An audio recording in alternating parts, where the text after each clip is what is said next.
ISKCON নিয়ে আজকে একজন আইনজীবী দুইটা পত্রিকা নিয়ে আদালতের দৃষ্টিতে আনেন, সুও মোটো রুল ইস্যু করার জন্য প্রার্থনা করেন এবং তার প্রার্থনার মূল প্রতিপাদ্য বিষয় ছিল ইসকনকে যাতে নিষিদ্ধ করা হয় এবং আইন শৃঙ্খলা রক্ষাকারী বাহিনীর উপরে যাতে নির্দেশ দেওয়া হয় সর্বোচ্চ গুরুত্ব দিয়ে এই ঘটনাটি তদন্ত করে দোষীদের আইনের আওতায় আনা এবং এমার্জেন্সি ডিক্লেয়ার করানোর জন্য আগামী অন্তত 2 সপ্তাহ। এই পরিস্থিতিতে আদালত আমাকে ডেকে পাঠান। আমি আদালতের সামনে যেয়ে বলি ইসকনের ইস্যুটা এটা দুর্ভাগ্যজনক। যে আইনজীবী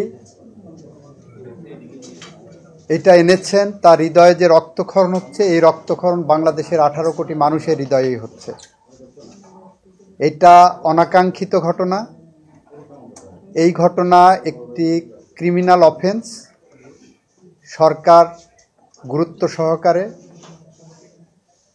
এই ঘটনাটিকে দেখছেন এবং এইটার যথাযথ আইনি পদক্ষেপ সরকার নেবেন।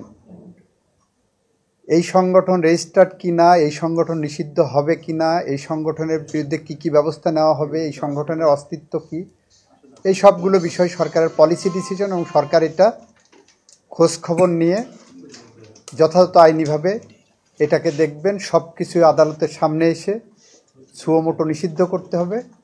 এই প্রক্রিয়ার সাথে আপনাদের জুডিশিয়াল রিভিউয়ের যে অ্যাকশন সেটা যাওয়া উচিত না বলে আমি মনে করি।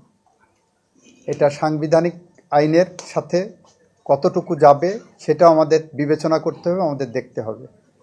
এই কারণে এই রুলটা বা এই নির্দেশনাটা এখন প্রয়োজন আছে বলে মনে করছি না। এটা প্রিম্যাচিউর। দেখেন সরকার কি করছে, দেখেন বিষয়টা কিভাবে হ্যান্ডেল হচ্ছে, সব পর্যালোচনা করে তারপরে যদি হয় তখন প্রপার ওয়েতে আসলে এটা দেখা যেতে পারে।